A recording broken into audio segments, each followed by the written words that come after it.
సమాంతర భారత్ టీవీని సబ్స్క్రైబ్ చేసుకోండి. మరిన్ని అప్డేట్స్ కోసం పక్కనున్న గంట నొక్కండి.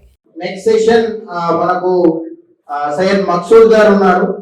సయ్యద్ మక్సూద్ గారు రిజిస్టర్డ్ కౌన్సిల్ సభ్యులు అండ్ తను రైటర్ కూడా, state general secretary, writer and also activist. So sir ఏదైతే సెకండ్ మనకు అంశం ఉందో enlighten movement led by BC social revolutionaries from ancient to modern India with special focus to Mahatma Jyotirao Phule. So ఈ అంశం పైన sir తన presentation ఇస్తారు. Sir with your permission just 30 seconds once again ఒక చిన్న అంశం చెప్పాల్సింది ఉంది బికాస్ టెక్నికల్ గా సార్ సెషన్ అంటే సార్ సెషన్ తర్వాత ఈ ఫస్ట్ సెషన్ మనకు ముగిస్తుంది. సో ఒకటి ఈ 2 రోజుల సెషన్ లో మనకు 4 హిస్టారికల్ సెషన్స్ ఉన్నాయి. ఒకటి ఇప్పటివరకు డాక్టర్ ఏ పున్నయ్య గారు చెప్పిన అంశం ఒకటి, ఇప్పుడు ఏదైతే సయ్యద్ మక్సూద్ గారు చెప్తున్న అంశం ఒకటి, తర్వాత నెక్స్ట్ ఇప్పుడు ప్రొఫెసర్ కంచాలయ్య గారు మనకి ఏదైతే స్పిరిచువల్ ఫిలాసఫీ ఆఫ్ బీసీస్ ఉంటారో దాంట్లో కూడా హిస్టారికల్ పర్స్పెక్టివ్ ఉంటుంది.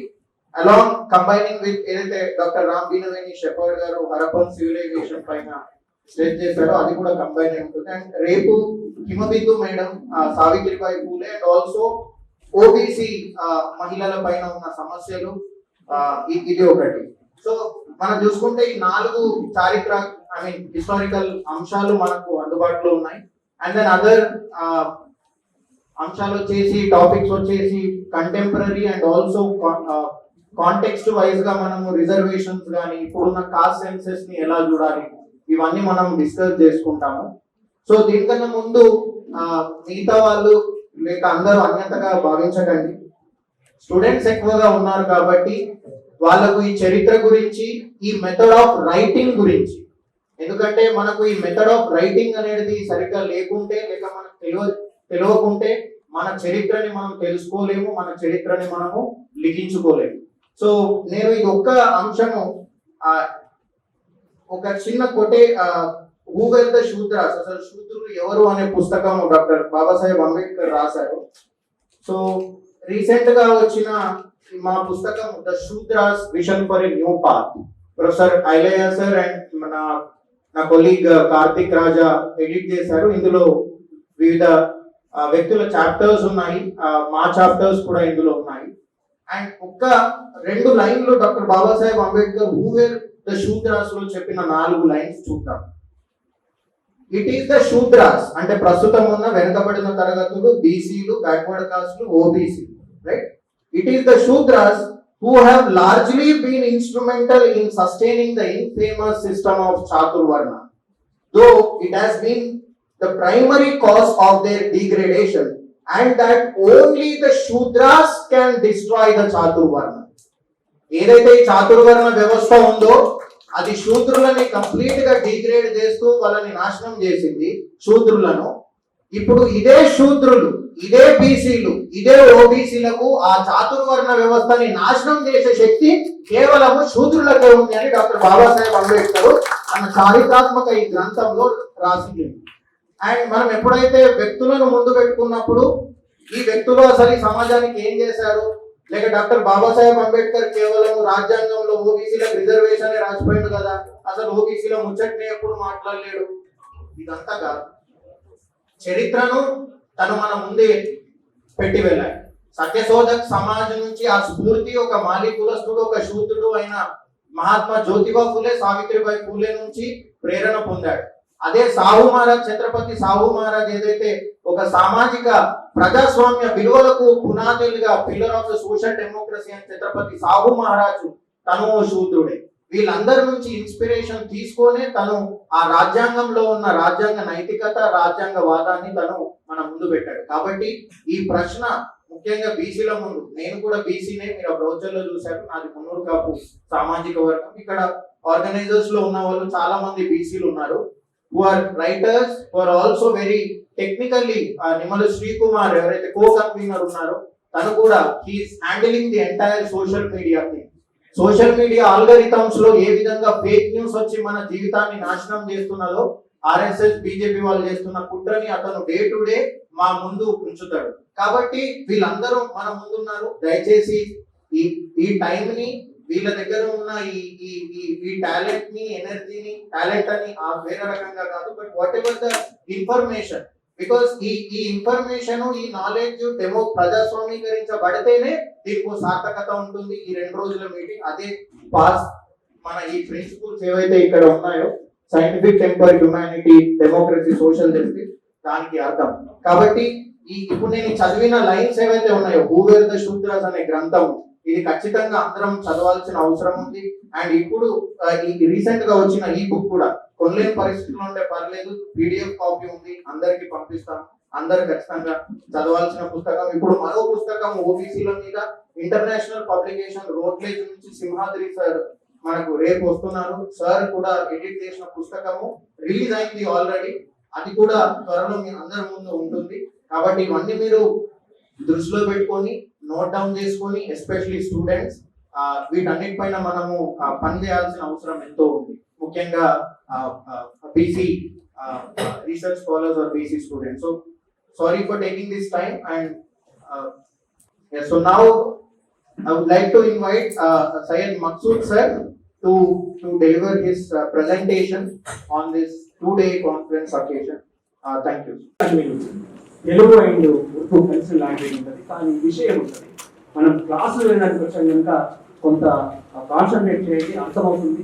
ప్రత్యేకించి ప్రాచీన భారతదేశం నుండి మొదలుకుంటే మోడర్న్ ఇండియా వరకు బీసీలలో ఎన్లైటెన్ మూవ్మెంట్ ఎలా జరిగింది అనే దాని మీద బాగా సెర్చ్ చేశాడు.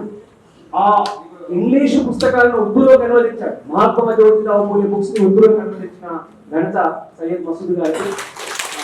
ఆయన మాట్లాడుతున్నారు, దయచేసి ప్లీజ్ కాన్సన్ట్రేట్ చేస్తే తప్ప అర్థం కాకపోవచ్చు లాంగ్వేజ్. అందుకని ప్లీజ్ ఆయన స్పెషల్లీ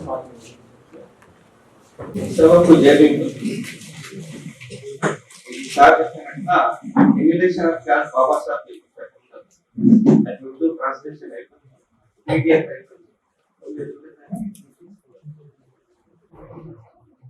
ఈ బాస్ ఆర్గనైజర్స్ వాళ్ళ థ్యాంక్స్ చెప్తూ నా సబ్జెక్ట్ ఏమి కాదు, డైరెక్ట్ ఎందుకంటే 1 hour 45 minutes 1 hour అన్నారు. ఇట్లా ఈ విషయాలన్నీ మనం డీటెయిల్ గా మాట్లాడలేదు, టచ్ చేసుకుంటా పోతుంది. ఎందుకంటే ఇక్కడ ఆడియన్స్ చూస్తే చాలా ఈ విషయాలు తెలిసి ముందే కనబడుతున్నారు. కొందరు స్టూడెంట్ బహుశా అవ్వాలి. మన దేశంలో 2 ఆలోచన విధానాల మధ్యలో వైరుధ్యం, జగడం, పోరాట చాలా బుద్ధుడి కన్నా ముందు చారవాకం నుంచే నడుస్తుంది. ఒక ఆలోచన విధానం హిందూ ఆలోచన అను, బ్రహ్మనికల ఆలోచన నుండి, లేకుంటే దానికి వైదిక ఆలోచన నుండి అండ సోదరి భావం లేదు, అండ ఈక్వాలిటీ లేదు, అండ న్యాయం లేదు. ఇవి 3 విషయాలు ప్లస్ ఇవి ఒక సమాజంలో ఇవి 3 విషయాలు లేని సమాజం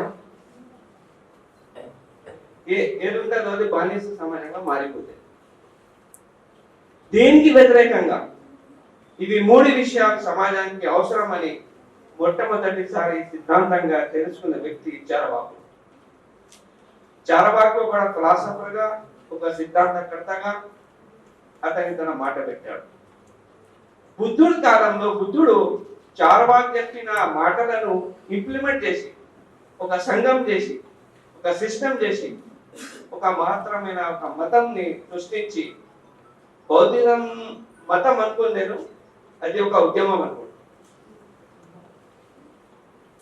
ఈ 3 విషయాలు సమాజానికి అత్యవసరంగా ఉన్నావో అది ఇవ్వడానికి మహాత్మా బుద్ధుడు ప్రయత్నం చేశాడు.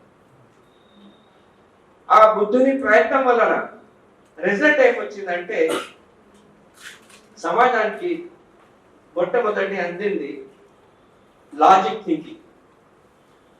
బుద్ధుని దగ్గర జాతక కథలు మీరు చదవండి, లాజిక్ థింకింగ్ కి ఇంపార్టెన్స్ ఉన్నది.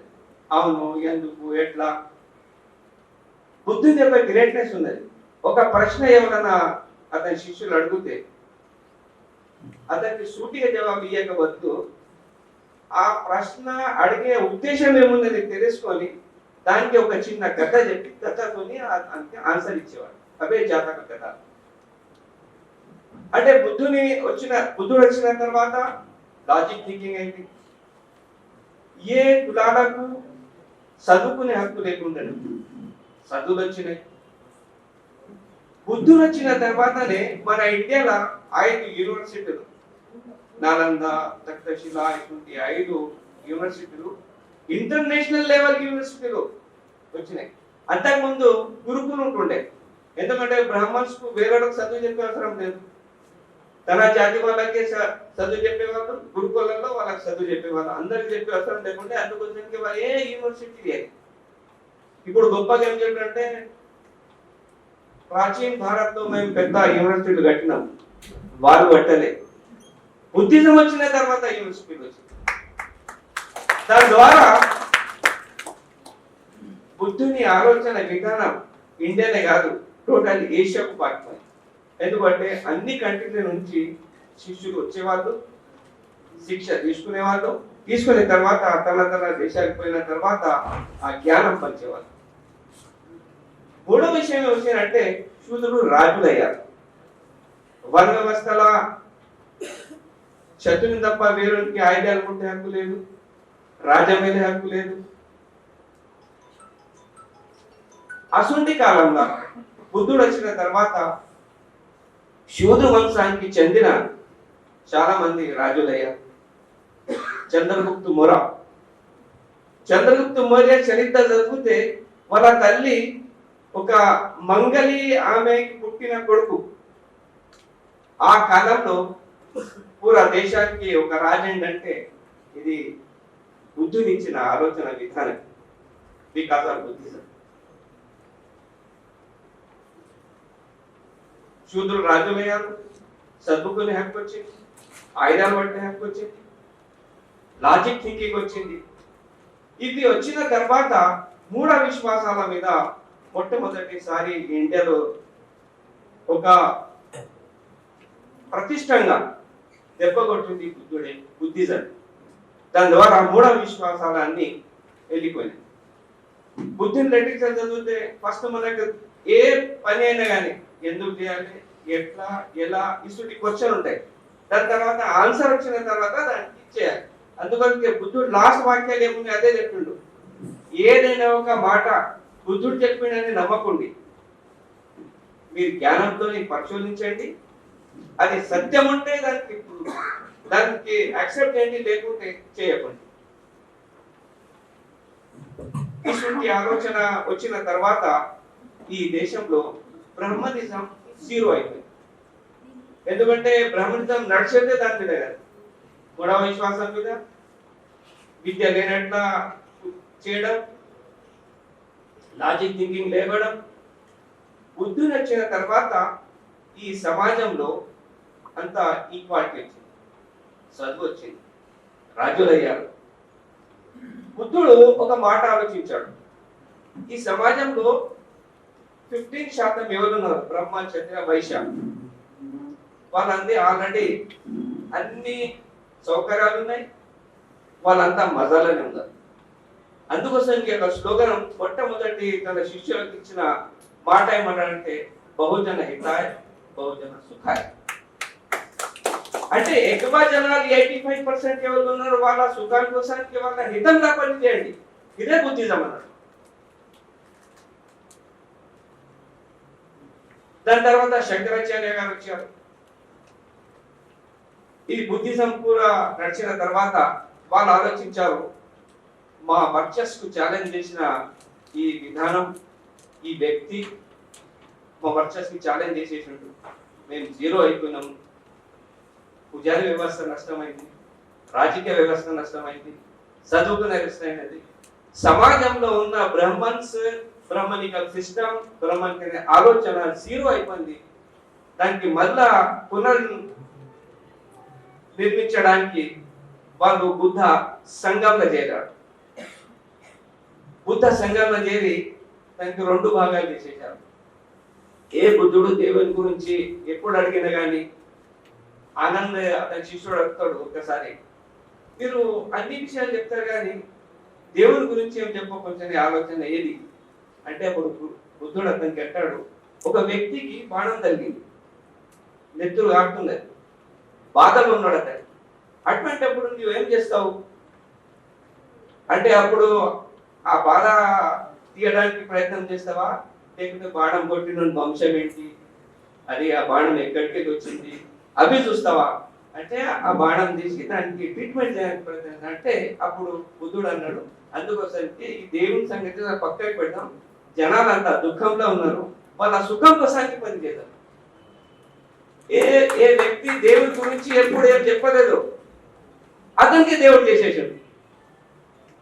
అవతార పురుషుడే 9th అవతార్. ఇంతకు ముందు 8 అవతారాలు వచ్చిండే, బుద్ధుడు ఒక 9వ అవతారం అయిపోయింది. ఎప్పుడైనా కానీ బ్రహ్మన్సి వేది కింద ఆర్థిక వేది నిన్నాక మన తిలక్ ఒక మాట చెప్పాడు, బ్రహ్మనికల్ సిస్టమ్ కి ఎవరు వ్యతిరేకంగా పోతారో వాళ్ళకు అసిమిలేట్ చేసుకుంటారు. అంటే బుద్ధునికి అసిమిలేట్ చేసుకుంటారు. అట్లా ఎందుకు చేస్తారంటే, బుద్ధిజంలో చేరడానికి, బ్రహ్మనిజంలో చేరడానికి అన్ని ద్వారాలు బంద్ ఉన్నాయి. నేను హిందూ కావాలంటే ఏం కావాలి, బీసీ చేస్తారా, నాకు ఎస్సీ చేస్తారా, ఎస్టీ చేస్తారా, బ్రహ్మన్ చేస్తారా, నో ఛాన్స్. కడుపుతూనే రావాలి, కులం రావాలి, కులంతోనే బ్రహ్మనిజం ఉంది. వాళ్ళు ఏం చేస్తారంటే, ఎప్పుడైనా కానీ ఈ ద్వారా బంద్ ఉన్నది, బయటికి పోయే ద్వారాలన్నీ ఓపెన్ ఉన్నాయి. అందుకోసానికి ఇస్లాం వచ్చిన తర్వాత శూద్రులు అతి శూద్రులు ఇస్లాం స్వీకరించారు, క్రైస్తవం స్వీకరించారు, బుద్ధుని కాలంలో బుద్ధిజం స్వీకరించు, జైనిజం స్వీకరించారు, మన సిక్కిజం స్వీకరించారు. అంటే ఇవి పోరాలంటే ఏం చేయాలి, వాళ్ళ నాయకులను వాళ్ళ ఆలోచన విధానాన్ని అసిమిలేట్ చేసుకున్నారు. బుద్ధుడు మీ బుద్ధుడు కాదు, మా బుద్ధుడే అంటే బుద్ధిస్ట్ అంతా వాళ్ళ బ్రహ్మస్ క్లచెస్ లో వెళ్ళిపోతారు. ఈ సిస్టమ్ ద్వారా వాళ్ళు ఏం చేశారంటే, మళ్ళా శంకరాచార్య పీరియడ్ వచ్చిన తర్వాత శంకరాచార్యకి ఇంపార్టెన్స్ ఎందుకు ఇస్తారు అంటే, బౌద్ధిజం అంతిం చేసిన వ్యక్తి ఎవరంటే శంకరాచార్య.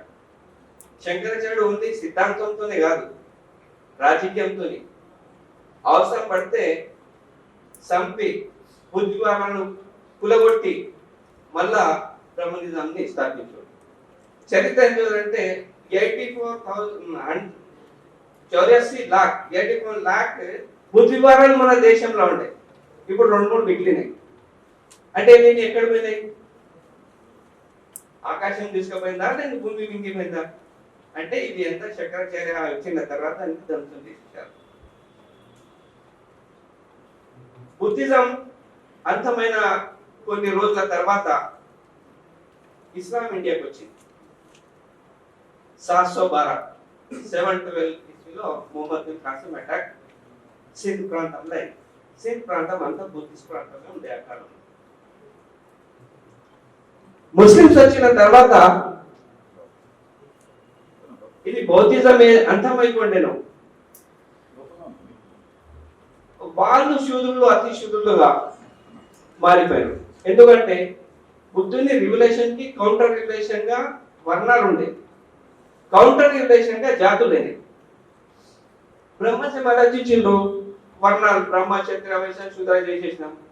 కానీ బుద్ధునికి 85% శూద్రుల బండ దొరికింది, స్ట్రెంత్ దొరికింది, అతను రివోల్ట్ చేసిండు. మళ్ళా ఇది 85% శూద్రులు ఏకంగా ఉంటే మళ్ళా ఎప్పుడైనా కానీ మాకు ప్రమాదం జరుగుతుంది, బ్రహ్మనిజానికి వీళ్ళే ఖతం చేస్తారు. ఇప్పుడు బాబాసాహెబ్ కొటేషన్ ఇచ్చినట్ల ఏ బీసీలు బాధపడ్డారో వాళ్ళే ఈ మన వ్యవస్థ ఖతం చేసే అవకాశం ఉన్నది. అది ఆలోచించి కులాలు వచ్చినాయి. అంటే ఏ వృత్తి చేస్తే ఆ వృత్తి చేసిన వాళ్ళు కులాలు చేసేందుకు ఇక మండల్ కమిషన్ రిపోర్ట్ 4000 కన్నా ఎక్కువ జాతులు, టోటల్ 6000 కన్నా జాతులు మన దేశంలో సృష్టించారు. ఈ దేశంలో రెగ్యులేషన్ ఎందుకు రాకొచ్చింది అంటే దానికి ఒక కారణం ఇది ఉన్నది. కులాల మధ్య వైవిధ్యం ఉన్నది. అందుకోసానికి ఏకం అయ్యే అవకాశం లేదు. ఈ జాతులు వచ్చినాయి, కౌంటర్ రిలేషన్ జాతులతోనే మళ్ళా మనం ఆ గులాంగిరి కంటిన్యూ నడుస్తుంది. బ్రాహ్మణ్స్ ఇంకొక పని ఏం చేసినట్టే, ఈ బౌద్ధిజం అంతమైన తర్వాత ఈ వర్ణ వ్యవస్థ ఏది ఉన్నదో అది కంటిన్యూ నడవాలి. ఎవరికైనా గులాం చేయడం చాలా సులభమైన పని.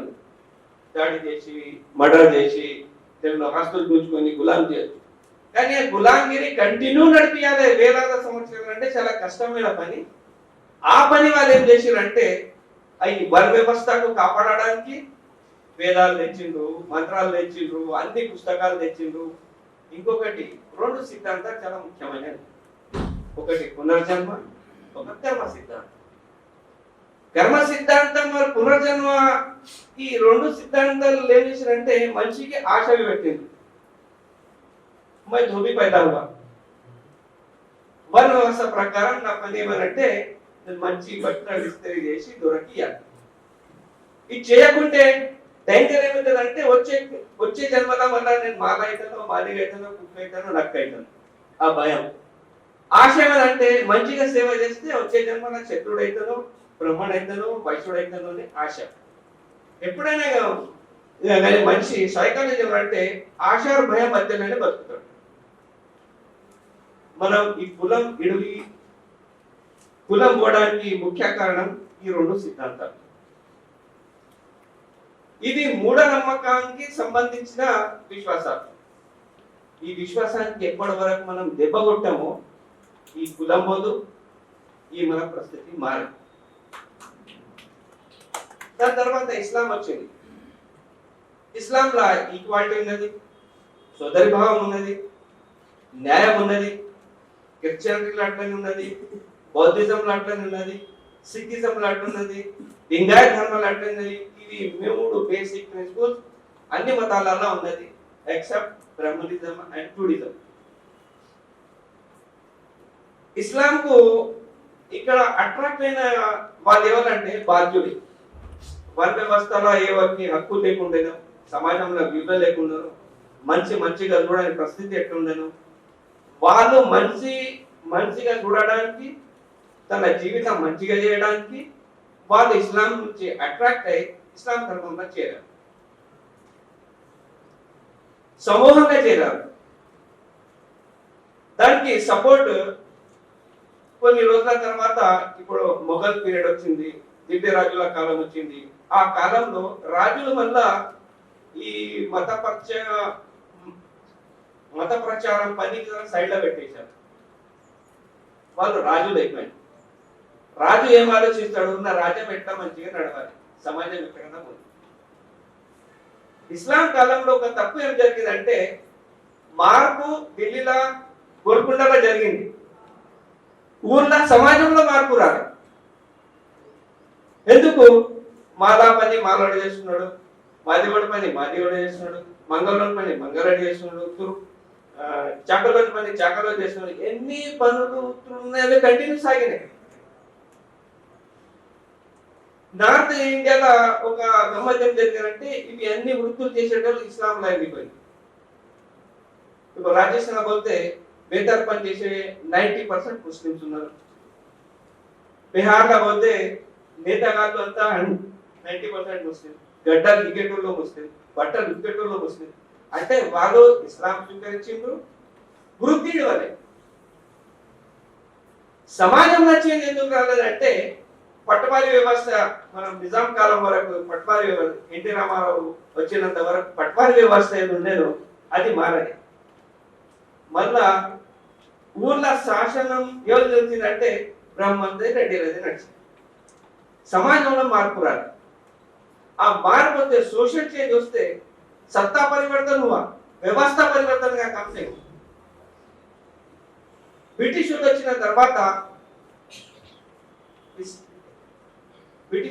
తర్వాత ఇంకొక మార్పు వచ్చింది. బ్రిటిష్ ఏం చేశారంటే సత్తా పరివర్తనతో వ్యవస్థ పరివర్తనకి పనిచేశారు. మనుధర్మ శాస్త్రం ప్రకారం ఒక బ్రాహ్మణుడు ఒక తప్పు చేస్తే ఒక రకమైన శిక్ష, వైశ్యుడు చేస్తే ఒక రకమైన శిక్ష, శూద్రుడు చేస్తే ఒక రకమైన శిక్ష. ఇవి వాళ్ళు గమనించి మొట్టమొదటిసారి 1772 రెగ్యులేషన్ యాక్ట్ తీసుకొచ్చారు. బీపీసీ బ్రహ్మనికల్ ప్యానల్ కోడ్ కు వ్యతిరేకంగా ఐపీసీ తీసుకొచ్చారు, ఇండియన్ ప్యానల్ కోడ్ తీసుకొచ్చారు. ఇండియన్ ప్యానల్ కోడ్ వచ్చిన తర్వాత ఈ దేశంలో ముస్లింస్ కాలంలో ఒక బ్రాహ్మణ్కి ఉరి శిక్ష పడదు. ఎందుకంటే వాళ్ళు ముస్లింస్ దగ్గర అయిపోయింది. అడ్మినిస్ట్రేషన్ అంతా వాళ్ళ చేతిలోనే ఉంటుంది. ఒక రాజుకు అడ్మినిస్ట్రేషన్ నడవాలంటే వ్యక్తులు కావాలి, ధరణ వ్యక్తులు కావాలి, చదువుకున్న వాళ్ళు వాళ్ళే. అడ్మినిస్ట్రేషన్ అంతా వాళ్ళకి అబ్బాయి చెప్పేసిండ్రు. ఫస్ట్ నందకుమార్ అనే ఒక బెంగాల్ ఒక వ్యక్తికి, నందకుమార్ దేవ్ అనే వ్యక్తికి జాతి డాక్యుమెంట్స్ తయారు చేసిండని అతని శిక్ష పడ్డది, ఉరి శిక్ష ఇచ్చింది. ఇండియాలో వేల సంవత్సరాల తర్వాత కానూనన్ శాస్త్రం ప్రకారం, ధర్మం ప్రకారం ఒక బ్రాహ్మణునికి ఉరి శిక్ష పడ్డది 1775. అంటే ఇక్కడ నుంచి కంటిన్యూ వాళ్ళు రిఫార్మ్స్ తీసుకొచ్చారు. అలాగే 1854 లేడీస్ యాక్ట్ తీసుకొచ్చారు. అంటే అంతకుముందు లేడీస్కి శూద్రులు కదా ధర్మం ప్రకారం. అంటే వాళ్ళకి చదువుకునే హక్కు లేదు, ఆయుధాలు పట్టే హక్కు లేదు, ప్రాపర్టీ వాళ్ళ పేరు మీద ఉండే హక్కు లేదు. అంటే మొట్టమొదటిసారి 1854 ఒక లేడీ పేరు మీద భూమి కానీ లేకుంటే పెట్టడానికి అవకాశం వచ్చింది. అంటే మొట్టమొదటిసారి స్త్రీల పేరు మీదవి భూమి చేసుకునే, వాళ్ళ సంపద చేసుకునే అవకాశం వచ్చింది. ఇంకొక గమ్మత్ ఏం చేసినట్టే వాళ్ళు వన్ వ్యవస్థను డిస్టర్బ్ చేసుకుంటూ వచ్చింది. లేడీస్ హక్కులు ఇచ్చిండ్రు, 5 యూనివర్సిటీలు చేసిండ్రు, బాంబాయి, కలకత్తా, మద్రాస్, ఢిల్లీలో ఇంటర్నేషనల్ లెవెల్ యూనివర్సిటీస్ చేసింది. అండ్ అందరికి చదువుకునే హక్కు వచ్చింది. అప్పుడు ఓన్లీ బాబులోళ్ళకి చదువుకునే హక్కు ఉండే. ఈ చేంజ్ అయిన తర్వాత ఆర్మీలో అందరికి జాబ్ ఇచ్చింది.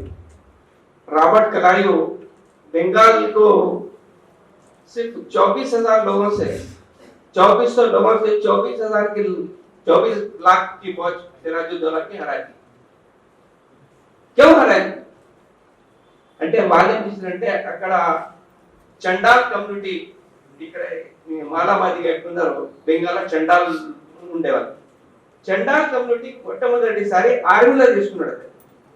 అంటే ఎవరు ఊరికి బయట ఉంటుండే, ఎవరికి బట్టలు వేసుకునే హక్కు లేకుంటే, ఎవరికి పగడిగా కట్టే హక్కు లేకుంటే, అసుంటి కులాలకు ఆర్మీలో తీసుకున్న తర్వాత వాళ్ళు ఏం చూసినంటే 3000 साल के बाद बंदूक खाने को आया.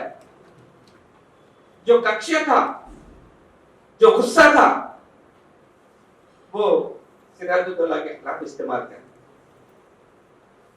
तो ఈ అవకాశం దొరికింది మొట్టమొదటిసారి వాళ్ళకు ఐడియాలు పట్టే. అంటే వన్ వ్యవస్థలో ఇంకొక డిస్టర్బ్ అయింది. క్షత్రియులు ఐడియాలు ఇవ్వాలి, కానీ శూద్రుల చేతిలో ఐడియాలు వచ్చాయి.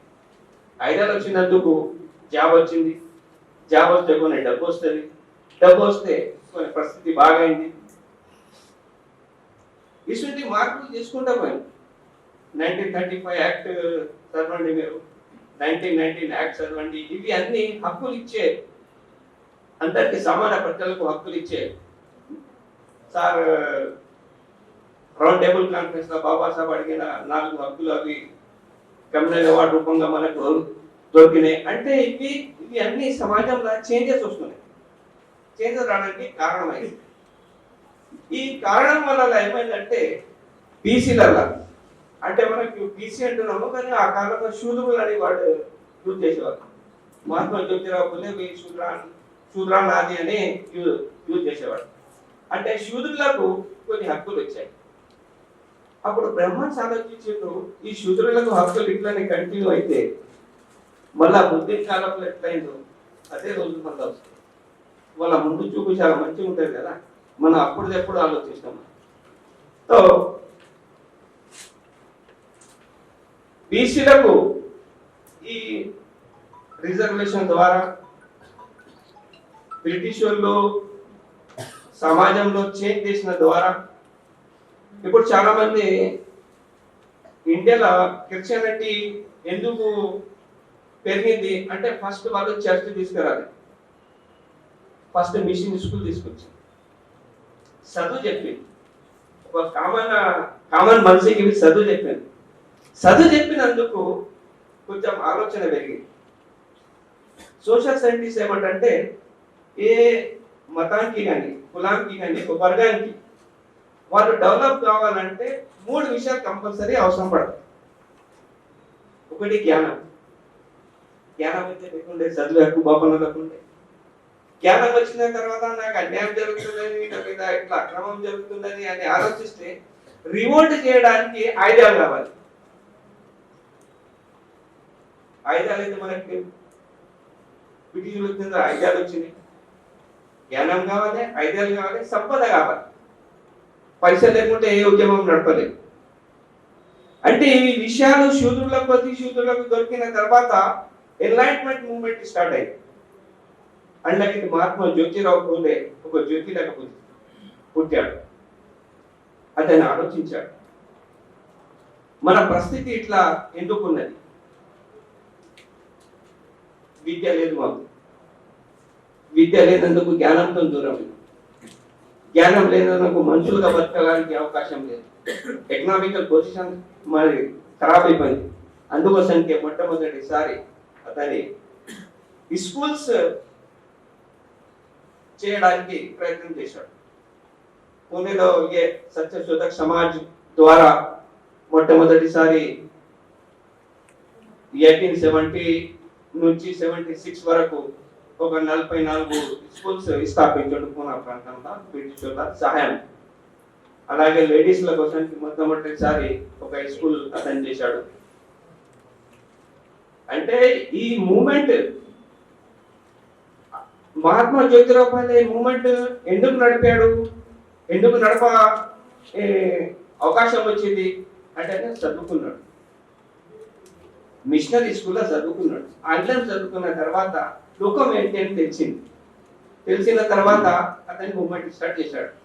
ఇప్పుడు దేశంలో బహుజన్ మూమెంట్స్ ఎన్ని నడుస్తున్నాయో దానికి father of movement Mahatma Jyotirao Phule అని గర్వంగా చెప్పడానికి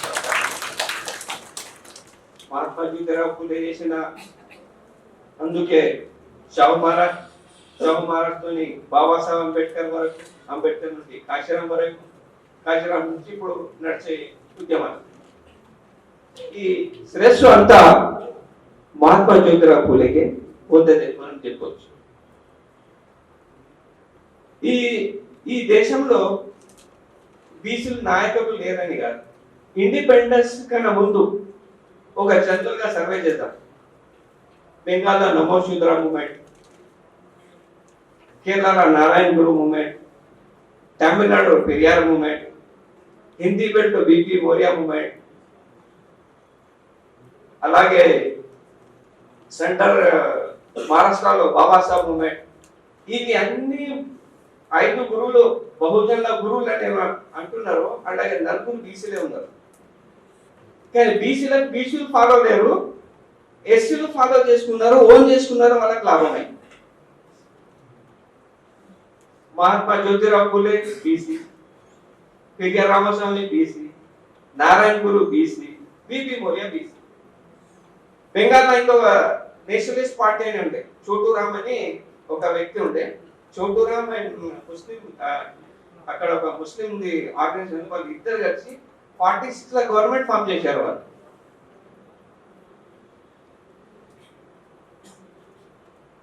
వాళ్ళ స్లోగన్ ఏముండే, వాళ్ళ స్లోగన్ వింటే మనకు చాలా మజా వస్తుంది. जाटू मुस्लिम भाई भाई, हिंदू फॉर्म कहां से आई? जाटू मुस्लिम भाई भाई, हिंदू फॉर्म कहां से आई?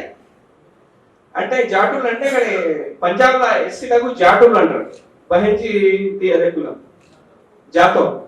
तो तो जातो मुस्लिम भाई भाई हिंदू कौम कहां से आई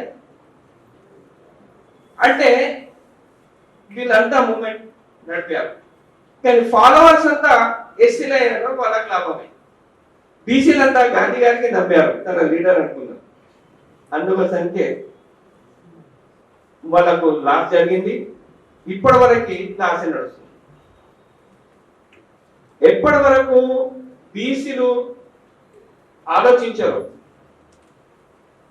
వాళ్ళ మార్పు రాదు అప్పటి వరకు సమాజంలో మార్పు రావడానికి అవకాశం లేదు ఎందుకంటే మండల్ కమిషన్ 1931 సెన్సస్ ప్రకారం 52% బీసీలే ఉన్నారు హిందూ పేరు మీద బీసీలంతా ఏకమవుతారు బీసీలలో గమనించింది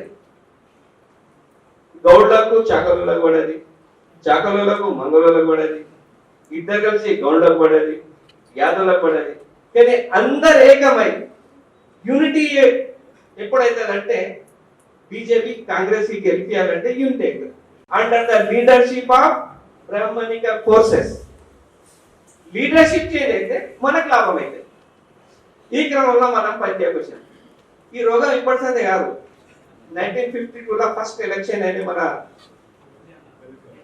52 ఎలక్షన్ ఎప్పుడు 109 ఎమ్మెల్యే సీట్స్ ఉండే అట్లా 24 రెడ్డిస్ 26 బ్రాహ్మణ్స్ ఏం మిగిలినాయి ये मिल मुस्लिम्स फर्स्ट जो बना था उसके अंदर సంగంనేర్ లక్ష్మి అనే ఇక్కడ నిజామాబాద్ నుంచి బాపూజీ కొండ లక్ష్మణ్ ఇక్కడ నిజామాబాద్ నుంచి తీసుకుంటే కొందరు అయింది మన ఎస్సీ ఎస్టీలు ఆల్రెడీ వాళ్ళకు రిజర్వేషన్ ఉండే వాళ్ళ వాటా వాళ్ళకు దొరికింది వాళ్ళ వాటా ఎవరు తిన్నారంటే రెడ్డి బాపనోళ్ళు తినేసి మన రెడ్డి బాపనోళ్ళ గులాం దేవుళ్ళు పక్క గులాం దేవుళ్ళు అంటే బీసీ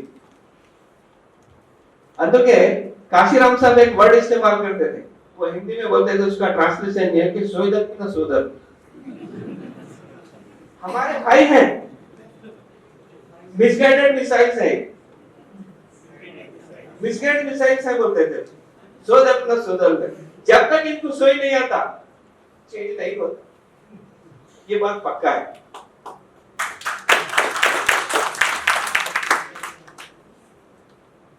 ఇస్లాం వచ్చిన తర్వాత ఇక్కడ భక్తి మూమెంట్ వచ్చింది భక్తి మూమెంట్ కి నాయకులంతా బీసీలే దానికి భక్తి మూమెంట్ అని పేరు పెట్టింది కానీ యాక్చువల్ భక్తి మూమెంట్ కాదు అది అది యాంటీ బ్రహ్మనికల్ మూమెంట్ వన్ వ్యవస్థకు పోరాడిన వీరుల వల్ల కబీర్ నానక్ మరియు లింగాయ సమాజ స్థాపకుడు బసవేశ్వర్ వీళ్ళంతా బీసీలే ఎందుకు అందుకోసంకే వాళ్ళు ఎంత దాడి చేసిరంటే బ్రహ్మనిజం మీద వాళ్ళ లిటరేచర్ చదివితే మనకు ఆశ్చర్యం అవుతుంది కబీర్ ఒక దగ్గర అంటాడు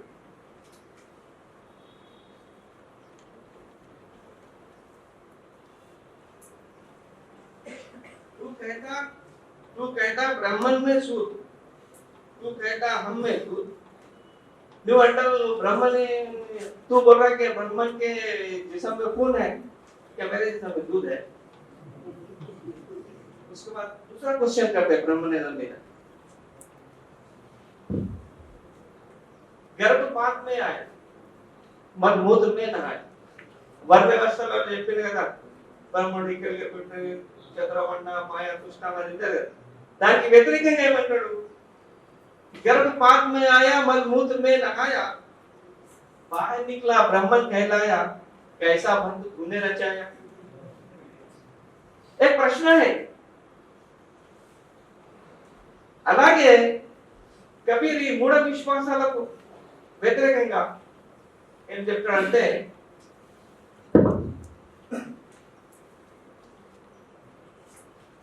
पत्थर का एक सांप बना के मुझे लोग आया जिंदा सांप जो निकला घर में लाठी से धमकाया जिंदा बाप न पूछे मरने के बाद पुजवाया मुट्ठी भर चावल लेकर कब्बे को बाप बनाया అంటే ఒక రాయిలా నీకు నాగదేవత ఫిగర్ ఉంటే దానికి పాలు వేసుకున్నావు, పూజ చేసుకున్నావు, కొబ్బరికాయ కొడతావు. నిజమైన పాము నీ ఇంట్లో వస్తే ఏం చేస్తున్నావు? లాఠీ తీసుకొని కొడుతున్నావు. నీ నాయన బతికినప్పుడైతే ఏం చేయాలి? కానీ చనిపోయిన తర్వాత తన పేరు మీద పిండకూడు పెట్టి కాకి తినిపోతే మా నాయన తినిపోయాడు అంటే అరే మళ్ళీ కబ్బ హోగా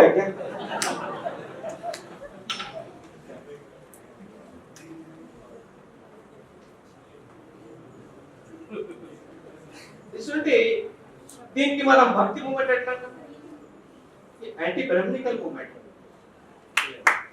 संत रविदास क्या बोले? संत रविदास माता जी कहते मस्जिद से मुझे कबू बैर नहीं, मंदिर से नहीं प्यार, दोनों में नहीं बसते अल्लाह राम, कह रविदास चमार। मस्जिद से मेरे कोई दुश्मनी नहीं, मंदिर से कोई प्रेम లేదు. ఎందుకంటే అక్కడ అల్లా ఉన్నాడు, ఇక్కడ రామ్ ఉన్నాడు. ఎవరు చెప్తున్నాడు? రవిదాస్ చమారి మాట. तो एक भक्ति मूवमेंट అని అంటున్నాము. ఇది ఎంత బ్రహ్మనికల్ యాంటీ మూవ్మెంట్, సోషల్ చేంజ్ రావడానికి మూవ్మెంట్. అందుకోసం కబీర్ తన లాస్ట్ మూఢ విశ్వాసాలకు వ్యతిరేకంగా ఏమంటే ఒక ఆచారం ఏంటంటే గంగా ప్రాంతంలో కాశీలో చనిపోతే పాణం విడిస్తే డైరెక్ట్ స్వర్గానికి పోతాం. అప్పుడు అతనికి తెలిసిపోయింది కొన్ని ఎక్కువ రోజు బతకను అంటే అతను ఎక్కడ बनारस में रहते थे उन्होंने बोला कि मगर को लेके चलो. मगर అని ఒక దూరం ప్రాంతం ఉన్నది. మగర్ల పోయి అతని అక్కడ చనిపోయాడు. ఎందుకంటే ఈ మూఢ విశ్వాసానికి దెబ్బ కొట్టారు. దాని తర్వాత బసవేశ్వరుడు లింగాయత ధర్మానికి స్థాపించిన బసవేశ్వరుడు. అతని మీద ఒక పుస్తకం రాసిన నేను ఉర్దూలో. ఎందుకంటే చాలా మంది మా ముస్లిమ్స్ ఈ విషయాలు తెలుసుకోరు, అవసరం లేదంటారు. కానీ అవసరం, సమాజం ఉన్నామంటే అన్ని తెలియాలి. అంటే బసవేశ్వర్ ఏం చేసిండు? లింగ ద్వారా అందరికి ఈక్వాలిటీ తీసుకొచ్చి పని చేసిండు. అతని గొప్ప పని ఏం చేసిండంటే మధురస అని ఒక బ్రాహ్మణ్ కుమార్తెకి లావణ్య అని ఒక చమార్ కమ్యూనిటీకి చెందిన వ్యక్తికి ఇద్దరి మధ్యలో పెళ్లి చేపించాడు 1165 ला 550 साल పైన. అంటే అప్పుడు రాజా బజ్జల్ అతనికి ఆయన ప్రైమ్ మినిస్టర్ పని చేస్తుండే రాజా బజ్జల్ దగ్గర. అతని జైనుడు రాజా బజ్జల్ తో కంప్లైంట్ చేసిండు, రాజు ధర్మం ఏమంటే ధర్మాన్ని కాపాడాలి, కానీ మీ ప్రైమ్ మినిస్టర్ ధర్మాన్ని భ్రష్ట్ చేసేస్తున్నాడు, అందుకోసానికి అతన్ని శిక్ష చేయాలి. అంటే శిక్షించడానికి అప్పుడు పిలిచినప్పుడు బసవేశ్వర్ ఆ వాది ఒక మాట ఏం చెప్పాడంటే, నేను రెండు జాతుల మధ్య పెళ్లి జరపలే, రెండు వర్ణాలకు చెందిన వ్యక్తుల మధ్యలో పెళ్లి జరపలే. ఎవరు లింగ ధారణ చేసుకుంటారో వాళ్ళు లింగాయత అవుతారు, వాళ్ళు చమాట్ అవుతుందో బొమ్మనిరారు. అందువల్లకి 2018 में लिंगायत समाजం పెద్ద ఉద్యమం చేసిండు. మాకు సెన్సస్ లా వచ్చే 2021 సెన్సస్ లా మాకు హిందువుల కల్పరాదు, మాకు ఒక ప్రత్యేక మతం హోదా ఇవ్వాలి అని వాళ్ళు ఉద్యమం చేస్తే అప్పుడు సిద్ధరామయ్య సర్కార్ దానికి రెజల్యూషన్ పాస్ చేసి సెంట్రల్ గవర్నమెంట్ పంపేసింది. మళ్ళా ఈ బసవేశ్వర్ మతానికి లింగాయత ధర్మానికి అట్రాక్ట్ అయిన వాళ్ళు ఎక్కువ మంది బీసీలు ఉన్నారు. दोहारा कक्कయ్య, మాదరి చెన్నయ్య, ఫౌజీ మానయ్య, హడదప్ప, మాడివాల మాచదేవ. మాడివాల మాచదేవ అంటే జోబి, అతను పర్సనల్ సెక్రటరీ. అంటే ఆ కాలంలో 250 కులాల వాళ్ళు, 350 సబ్ కులాల వాళ్ళు అంతా లింగాయత తీసుకుని లింగాయత అయిపోయింది. అంటే వన్ వ్యవస్థలో ఇది ఒక డిస్టర్బెన్స్. బసవేశ్వర్ ఇంతే చేయాలి. ఈనాటి వరకు లింగాయత ధర్మం బతికినదంటే దానికి ఒకటే కారణం, ఆల్టర్నేట్ కల్చర్ క్రియేట్ చేశాడు. శంకరాచార్య మఠం అంటే పీఠం అంటే ఇతని మఠం వ్యవస్థ చేశాడు. గుడిలో రానియకుంటే దేవుణ్ణి లింగం రూపంలో మెడలైజ్ చేశాడు. చదవడానికి ఎవరు హక్కు లేకుంటే వాళ్ళకు అనుభవ మండపకి తీసుకొచ్చి చదువు చెప్పిండు, వచన సాహిత్యం చెప్పే స్థాయికి తీసుకొచ్చి. This is the greatness of Basaveshwar. అలాగే ఎప్పుడైనా కానీ ఏది తప్పు అని చేయడం చాలా ఈజీగా, కరెక్ట్ చూపించడం ద్వారా కష్టమైన పని. బసవేశ్వర ఆ పని చేసినందుకే ఇప్పటి వరకు ఇంకా ఆయన బతికి ఉంది. ఇప్పుడు గురు నానక్ 1469 లో పుట్టాడు, అతను 1539 లో చనిపోయాడు. అతను ఏం చేసిండంటే గురు నానక్ గురు గ్రంథ్ సాహబ్ రాసి, చాలా మంది ఏమంటారంటే గురు గ్రంథ్ సాహబ్ పంజాబీ భాషలో ఉన్నది, గురు నానక్ చెప్పిన వాక్యాలే అలా ఉన్నాయి అని. అట్లా కాదు. గురు గ్రంథ్ సాహబ్ లా 36 మహాపురుషుల ఆలోచన విధానం, వాళ్ళు చెప్పిన మాటలు, వాళ్ళు చెప్పిన కవిత్వం అంట ఉన్నది. మూడో గురు అర్జున్ దాస్ పీరియడ్ ఏం చేశారంటే గురు నానక్ కన్నా ముందు 250 ఇయర్స్, గురు నానక్ తర్వాత 250 ఇయర్స్, 500 ఇయర్స్ లా ఏ మహాపురుషులు పుట్టినరో వాళ్ళ ఉన్కా కలాం, ఉన్కా పోయట్రీ అన్ని ఒక దగ్గర చేసిందో అదే గురు గ్రంథ్ సాహబ్. వాళ్ళు ఏం చేశారంటే ఇది రాసుకుంటా పోతే ఇప్పటికీ చాలా పెద్దగా అయిపోయింది, మళ్ళీ ఇది చాలా పెద్దగా చదవాలని గురు అర్జున్ మూడో గురువు ఉండేది. వాళ్ళు ఏం చేశారంటే ఇప్పటి వరకు ఏవి గురు గ్రంథ్ సాహబ్ లా చేరించినామో అవి అంతకి హిందూ, ఇప్పుడు గురు పరంపర ఏది నడుస్తున్నదో అది ఏం చేసి ఈ గురు గ్రంథ్ సాహబే మాకు గురు. ఆ 36 మహాపురుషులల్లా ఆశ్చర్యపోతారు మీరు, 5 సిక్కులే ఉన్నారు, 6 సిక్కులు ఉన్నారు, 7 ముస్లిమ్స్ ఉన్నారు. బాబా ఫరీద్ హై, భాయ్ బిక్కన్ హై, మర్దానా హై, 7 ముస్లిమ్స్, 6 ఎస్సీలు ఉన్నారు, సిక్కులు ఉన్నారు, 12 మంది ఎస్సీలు ఉన్నారు. అంటే అట్లా సంత రవిదాస్ కా కలాం బి పోయిటరీ మీద ఐడి ఉన్నది. అంటే దీని ద్వారా వాళ్ళు ఈక్వాలిటీ తీసుకురావడానికి ప్రయత్నం చేశారు. మన దేశంలో మహాత్మా జ్యోతిరావు ఫూలే వచ్చినంత వరకు ఇవి అన్ని ఉద్యమాలు నడిచింది. బౌద్ధిజం వచ్చింది, శంకరాచార్య వచ్చిండు, కౌంటర్ రివల్యూషన్ నడిచింది, ఇస్లాం వచ్చింది, కొంత మార్పు వచ్చింది, క్రైస్తవులు వచ్చింది, మార్పు వచ్చింది. దాని తర్వాత మహాత్మా జ్యోతిరావు పీరియడ్ వచ్చిన తర్వాత ఎందుకంటే చాలా అలైన్మెంట్ అయింది, జనాలు చాలా జాగృతి అయినారు, చదువుకున్నారు, ఈ ధర్మం ఏంటి, ఈ సిస్టమ్ ఏంటి అని తెలుసుకునే అవకాశం వాళ్ళకి దొరికినప్పుడు కొంచెం మార్పు వచ్చింది. ఆ మార్పు ద్వారా ఈ మార్పు కంటిన్యూ నడుస్తున్నది.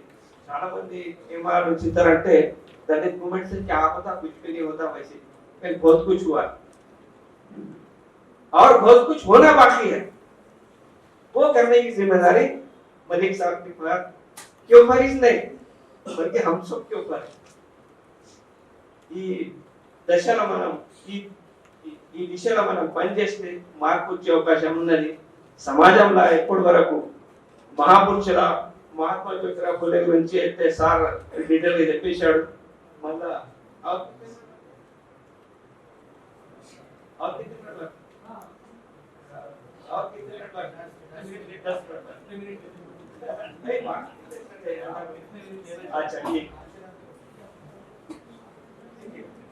तो ఇవి అన్ని మార్పులు రావాలంటే మనమంతా చార్వాకుల్లో ఉన్నాం, సిద్ధాంతాలు మంచిగా చేస్తాం, ఆర్గనైజేషన్ చేయం.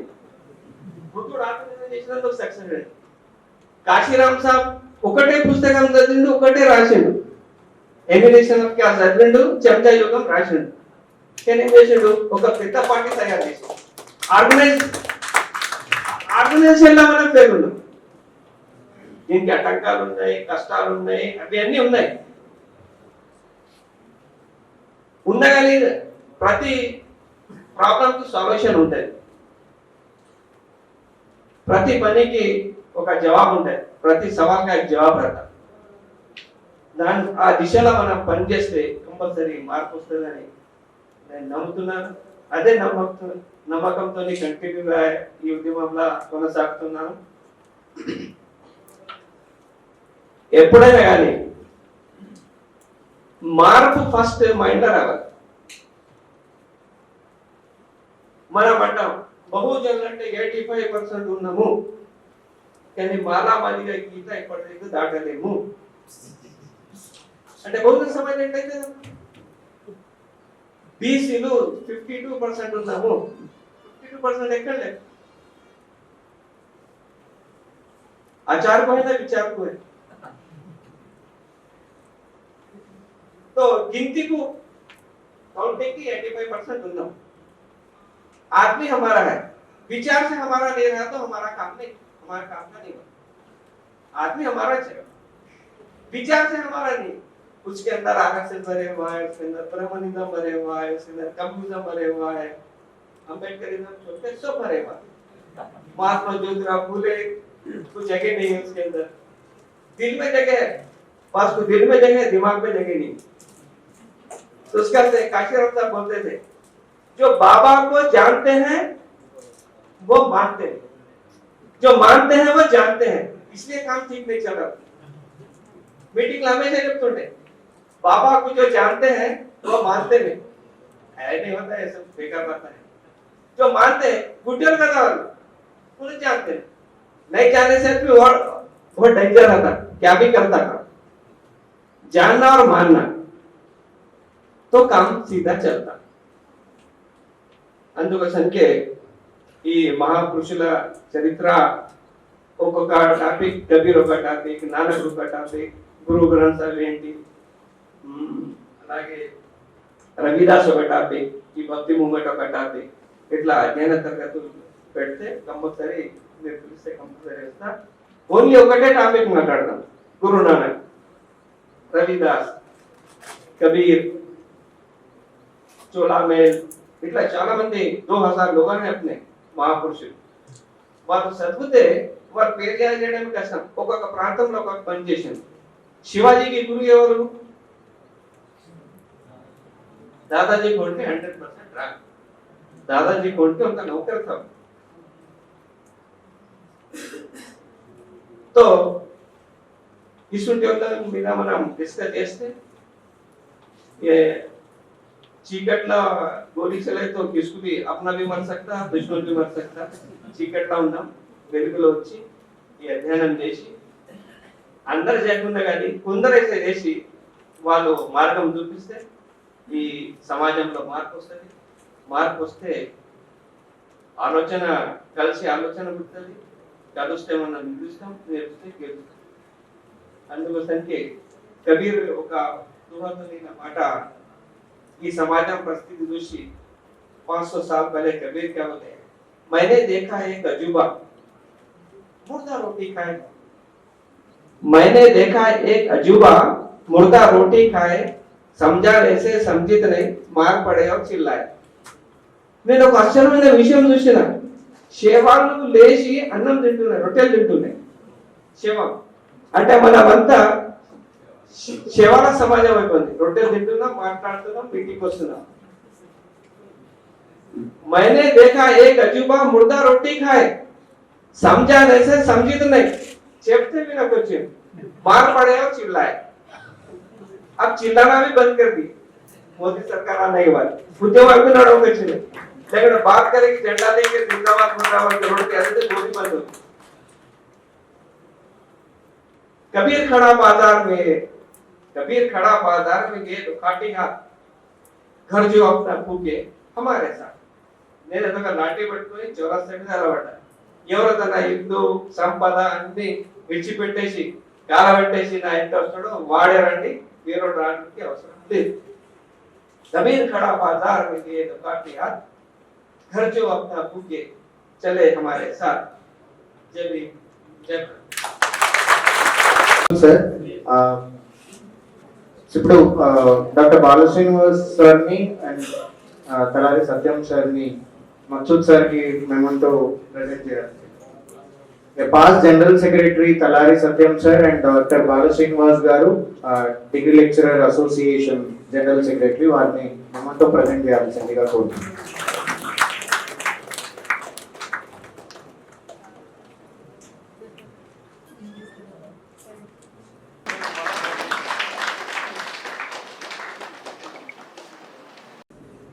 Thank you, Maksud sir, for your valuable inputs. సమాంతర భారత్ టీవీని సబ్స్క్రైబ్ చేసుకోండి. మరిన్ని అప్డేట్స్ కోసం పక్కనున్న గంట నొక్కండి.